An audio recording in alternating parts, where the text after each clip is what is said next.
Parliament ఎన్నికల్లో బారాసాకు ఒక్క seat కూడా రాదని మంత్రి కోమటిరెడ్డి వెంకటరెడ్డి జోస్యం చెప్పారు. రేవంత్ రెడ్డి 10 ఏళ్లు సీఎంగా ఉంటారని ధీమా వ్యక్తం చేశారు. కాంగ్రెస్లో ఏక్నాథ్ షిండేలు ఎవరూ లేరని, ఆయన సృష్టించింది భాజపా అని వ్యాఖ్యానించారు. బారాసా నేత మాజీ మంత్రి హరీష్ రావు, భాజపా శాసనసభ పక్ష నేత మహేష్ రెడ్డి నోరు అదుపులో పెట్టుకోవాలని తెలిపారు. ఆయన చిట్ చాట్లో మాట్లాడుతూ చేస్తున్న సందర్భంగా నేను ఒకటే మాట చెప్పదలుచుకున్నాను. మీరు విజ్ఞతతోని మాట్లాడండి. మీరు ప్రజాస్వామ్యంలో ఎన్నికలు జరిగిన తర్వాత 5 ఏళ్ల వరకు ఆ ప్రభుత్వం ఉంటుంది. ఇక్కడ ముఖ్యమంత్రి గారు వారి నాయకత్వంలో మంత్రులందరం సీనియర్ల సలహాలు, జనారెడ్డి గారు లాంటి వారి సలహాలతోని ఎమ్మెల్యేలు ఒక టీమ్గా పనిచేస్తున్న సందర్భంలో నేను ఒకటే చెప్తున్నా, మీరు 5 గ్రూపులు లేదు, ఏక్నాథ్ షిండే అని మీరు సృష్టించింది ఏక్నాథ్ షిండే, మేం కాదు. మహారాష్ట్రలో ఎన్సీపీని, శివసేనని చీల్చి ఎమ్మెల్యేలను కొని ప్రభుత్వాన్ని ఏడ్చుకొని ఏక్నాథ్ షిండేని సృష్టించింది మీరు.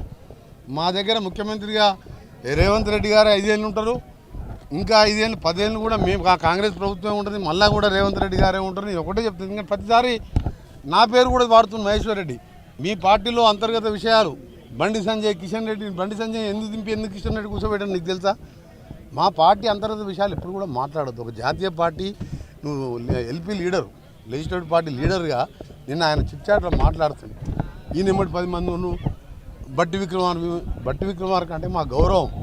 మీరు దళితులు ఆ రోజు ప్రతిపక్ష నాయకుడు ఉంటే ఓర్వలేక 13 మంది ఎమ్మెల్యేలను సంతలో పశువులు ఉన్నట్టు ఉన్నారు. ఇవాళ మీ ఓరు కూడా వస్తున్నా కూడా మేము మాకున్న మెజార్టీతో ప్రజలకు మేము ఇచ్చిన హామీలు నెరవేర్చుకుంటూ ముందుకు పోతున్నాం. రేవంత్ రెడ్డి గారు 10 ఏళ్ళు ముఖ్యమంత్రిగా ఆయనే ఉంటాడు, 10 ఏళ్ళు కాంగ్రెస్ ప్రభుత్వం ఉంటుంది, 14 సీట్లు గెలవబోతున్నాం. మీ అందరూ కూడా సహకరించాలని విజ్ఞప్తి చేస్తూ ఈ చిట్ చాట్లు, పనికిరాని మాటలు బంద్ చేయరు. ఎప్పుడు కూడా మా పార్టీ ఇంటర్నల్లో మాట్లాడితే మీకు ప్రజలు సరైన బుద్ధులు మన చెప్పినారు. మీకు ఒక్క సీటు తెచ్చుకోవాలి అంతే. ఒక్క సీట్ అన్నది తెచ్చుకో పార్లమెంట్ ఎన్నికల, దానికి కోమటిరెడ్డి సిద్ధమే, దేనికంటే దానికి రెడీ.